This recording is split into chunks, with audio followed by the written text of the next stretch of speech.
नमस्कार दोस्तों। चुनाव लोकतंत्र की रीढ़ होती है, लेकिन क्या हो अगर इस लोकतंत्र की पारदर्शिता पर सवाल उठने लगे। आज हम बात करेंगे उस मुद्दे पर जो चुनाव आयोग और सुप्रीम कोर्ट तक पहुंच चुका है, मतदान डेटा को सार्वजनिक करने की मांग। क्या चुनाव आयोग कुछ छिपा रहा है? आखिर जनता को अपने ही वोटिंग डेटा से क्यों दूर रखा जा रहा है? क्या ये मामला ईवीएम विवाद से भी बड़ा घोटाला बन सकता है? इस वीडियो को अंत तक देखिए, क्योंकि इसमें हम आपको बताएंगे चुनाव आयोग क्यों पारदर्शिता से भाग रहा है, सुप्रीम कोर्ट का क्या फैसला आया है, और सबसे बड़ा सवाल, जनता को सच जानने से क्यों रोका जा रहा है। तो चलिए इस बड़े मुद्दे पर एक गहरी नजर डालते हैं। विवाद की शुरुआत, आखिर मुद्दा क्या है? दोस्तों, हर चुनाव के बाद सवाल उठता है कि आखिर कितने प्रतिशत लोगों ने वोट डाला, लेकिन इस बार मामला थोड़ा अलग है। कुछ जागरूक नागरिक और संगठनों ने सुप्रीम कोर्ट में याचिका दायर की है कि चुनाव आयोग को मतदान केंद्रवार डेटा सार्वजनिक करना चाहिए, यानी हर पोलिंग बूथ पर कितने लोगों ने वोट डाले ये जानकारी सबको मिले। अब सोचिए, अगर सरकार कहती है कि चुनाव निष्पक्ष है, तो फिर इस डाटा को छुपाने की क्यों जरूरत पड़ी? चुनाव आयोग का अजीब तर्क। अब जब मामला सुप्रीम कोर्ट पहुंचा, तो चुनाव आयोग ने क्या कहा? उनका जवाब सुनकर आप हैरान रह जाएंगे। चुनाव आयोग ने कहा कि उनके पास कानूनी बाध्यता नहीं है कि वो ये डेटा सार्वजनिक करे।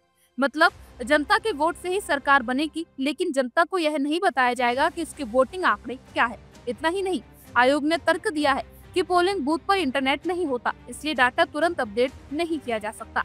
मतदान का डाटा प्रारंभिक होता है, इसलिए तुरंत सार्वजनिक नहीं किया जा सकता। मतदान डेटा सिर्फ उम्मीदवारों और उनके एजेंटों को मिलता है, जनता को नहीं। अब सवाल ये है कि अगर चुनाव आयोग खुद ही वोटिंग डेटा साझा कर रहा है, तो फिर उसे पूरी पारदर्शिता से सार्वजनिक करने में क्या दिक्कत है? सुप्रीम कोर्ट ने क्या कहा? अब सुप्रीम कोर्ट ने क्या किया? कोर्ट ने कहा कि अगर चुनाव आयोग डेटा साझा करने पर चर्चा के लिए तैयार है, तो याचिकाकर्ता पहले आयोग से बात करे, यानी मामला अभी भी पूरी तरह सुलझा नहीं है। जनता के लिए बड़ा सवाल। अब सोचिए, जब कोई भी बैंकिंग ऐप हमें हर मिनट का ट्रांजैक्शन दिखा देता है, तो मतदान डेटा रियल टाइम क्यों नहीं आ सकता? अगर ईवीएम से चुनाव होते हैं, तो क्या उनका डेटा भी पारदर्शी तरीके से जनता को मिलेगा? क्या सरकार और चुनाव आयोग मिलकर कुछ छिपा रहे हैं?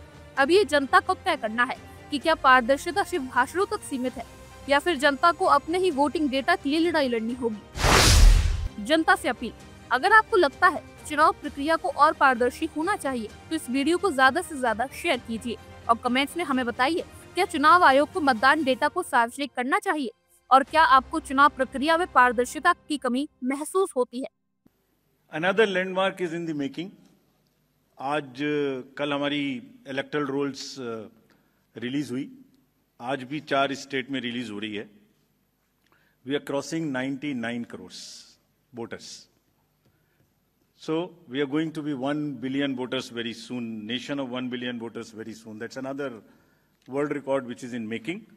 But with this SSR, after the declaration by the state of UP, Rajasthan, Punjab and Bihar, which will be declaring their SSR results today, will be crossing 99 crores first time. महिलाओं की संख्या भी 48 करोड़ से ऊपर पहुंचने जा रही है इस SSR में, which is a very strong indicator and a sense of empowerment for the women of the country. Friends, नए साल में पहली बारी दिल्ली की है, और दिल्ली की अपनी एक विरासत है। एक पूरा देश यहाँ रिप्रेजेंट होता है।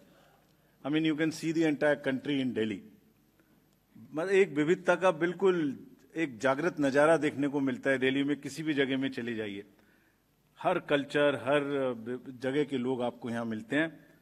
सो रिस्पॉन्सिबिलिटी भी दिल्लीइट्स की बढ़ जाती है, and we are sure Delhi will this time vote in larger numbers, और जिसको अगर कह सकें तो दिल्ली दिल से वोट करेगी, ऐसा हमें उम्मीद है। फ्रेंड्स, इन सभी उपलब्धियों के बीच I am coming to a little serious issues, and I will take some time before I come to the Delhi specific issues. 24 में जहां मैंने इतनी सारी उपलब्धियां गिनाई, वहीं चुनाव के दौरान कुछ डाउट्स, कुछ शंकाएं, कुछ कंसर्न्स भी रेज होते रहे। So prior to coming to Delhi elections, let me on my own tell you what kind of concerns were raised And I'll narrate all these concerns and also before coming to Delhi, try and answer on each one of them so that no doubts remain. कहा गया कि electoral rolls में wrongful addition या deletion कर दिए गए। ये अभी रिसेंट शुरू हुआ जनरल इलेक्शन के बाद, महाराष्ट्र इलेक्शन से। अभी दिल्ली में भी चल रहा है लगातार यही बात। तो आप पूछेंगे, इससे पहले मैं खुद वो प्रश्न दे रहा हूं जो आपके मानस में हैं और सबके मानस में फैला दिए गए हैं। ऐसा भी कहा गया है कि कोई ग्रुप्स को टारगेट कर दिया जाता है, किसी के नाम काट दिए जाते हैं, किसी लोकेलिटी से नाम काट दिए जाते हैं। मैं आज सब बताऊंगा कि ऐसा हो सकता है क्या, ऐसा क्यों नहीं हो सकता। कहा गया कि कुछ कॉन्स्टिट्यूएंसीज में 50-50 हजार वोटर बढ़ा दिए गए, वहां पर कोई पर्टिकुलर पार्टी जीत गई, इस तरीके की चीजें कही गई। ईवीएम्स का तो एक सब जवाब देने के बाद बोला गया कि मैनिपुलेट हो सकती हैं। ये भी 2 बार हो सकता है, कभी बैटरी के नाम पर, कभी किसी नाम पर, कभी कहा गया कि ये ईवीएम इलेक्शन है, लोगों का इलेक्शन नहीं है। वोटर टर्नआउट इंक्रीज हो जाता है 5 बजे के बाद। ये काफी एक विषय पब्लिक में रहा, जनरल इलेक्शन के दौरान भी, उसके बाद भी। कैसे 5 बजे के बाद बढ़ सकता है, कहां बढ़ गया, कौन सी 5 बजे से 10 बजे तक के बीच में कतारों में, लाइनों में लोग खड़े हुए थे, हमें वीडियो दिखाइए। इस तरीके के प्रश्न पूछे गए, जिसके उत्तर मैं आज देना चाहता हूं before going to Delhi election. Also necessary, because the doubts gets removed, you can ask me further questions if you want, and these questions do not come again election after election. Voters में mismatch हो गया, जितने vote पड़े थे वो बढ़ा दिए गए। पहली बात तो ये था वोटर टर्नआउट में, चलिए बढ़ा दिए। उसके बाद काउंटिंग में मिसमैच हो गया, कहीं कम गिन लिए, कहीं ज्यादा गिन लिए, ये भी मुद्दे उठे। काउंटिंग को स्लो डाउन कर दिया गया। अभी एक नया मुद्दा उठा है कि हमने कोई रूल चेंज कर दिए हैं जिससे बहुत बड़ी ट्रांसपेरेंसी खत्म हो गई है। So all these questions are actually, अगर एक बहुत बड़ी पिक्चर आपको मैं दिखाऊं तो 10.5 लाख बूथ हैं कंट्री में। हर बूथ पर 4 से 5 पोलिंग ऑफिशियल्स होते हैं, तो उनका नंबर हो गया 10.5 × 4 भी कर लें तो करीब करीब 45-50 लाख लोग हैं। ये 45-50 लाख जो पोलिंग ऑफिशियल्स हैं, ये उसी स्टेट के होते हैं, डिफरेंट डिपार्टमेंट्स के होते हैं, डिफरेंट स्किल सेट्स के होते हैं। एंड चुनाव से बूथ पे पहुंचने के 2 days 3 days before they are randomized in front of the candidates and teams are formed. So they meet first time 2-3 days, so there can not be, ऐसा लगता है कि जैसे 40-45 लोग कोई कॉन्स्पिरेसी या कोई गलती गड़बड़ करने के लिए बैठे हुए हैं। इतने सारे क्वेश्चंस देख के बड़ा पेन होता है इनको, because they are at the receiving end. So I will explain how this is not possible or what is the answer to this. I'll attempt answers to all these questions, and it is our duty. Actually, right to question is inbuilt in democracy. It's an inherent right. We respect this.